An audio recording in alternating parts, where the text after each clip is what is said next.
Silent Night 2011 is a great beer. We always get extremely excited about it. We normally release it around the 1st of December of every year. This year's Silent Night was really unique because we used a special coffee made from Counterculture Coffee out of Durham. They roasted a special blend that was used in the Silent Night.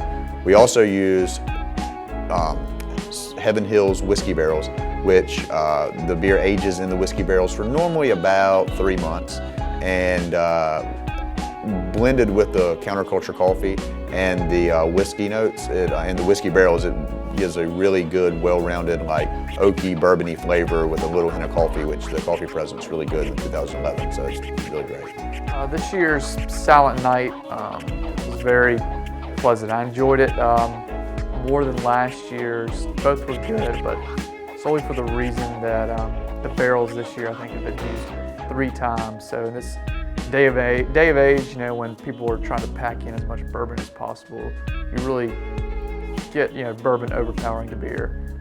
This year, the beer really shined through due to the bourbon in those barrels mellowing out a little bit. So our labels are all done by a local artist. She's Diana Sylvan from Snow Hill, North Carolina. And this label is Silent Night. And it is a scene of what we would think of a fireplace outside in Montana, or the mountains of North Carolina even.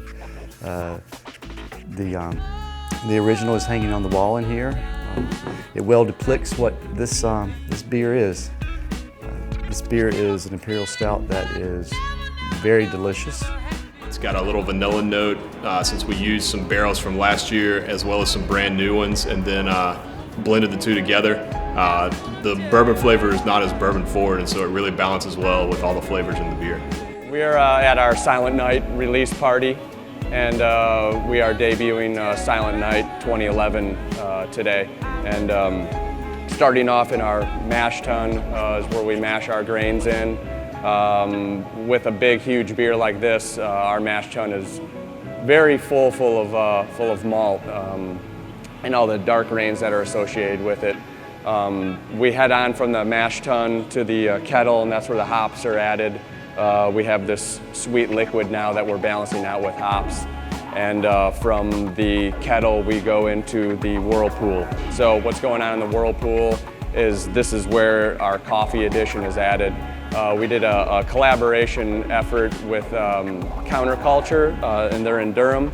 And they made a special roast for us. So this is blended 3 different origins for the coffee, and then all that coffee was then put into the whirlpool. And then from the whirlpool then gets transferred into a fermentation vessel where fermentation happens. After fermentation, this beer is aged in whiskey barrels for 3 months. And you know, what we're getting from the original base beer is a very robust, dark, chocolatey beer that is now has been steeped in the Counterculture coffee. So we have a huge coffee note, and then we're blending into whiskey barrels, and half of those are old and some of those are new. So we have a lot of whiskey flavor that's going on in some of these, and then the older ones have a lot of wood, oak flavors. So then all of those barrels get blended into a conditioning tank. So we have a nice marriage of a batch of barrels that has a lot of wood character to it, and then the other one has a lot of whiskey notes to it, and then all blends together to where it's just a nice even blend of both of those flavors, along with a large amount of coffee flavor to it. If you drink a whole bottle of this, it will be a Silent Night. So enjoy it, and I'm enjoying it myself.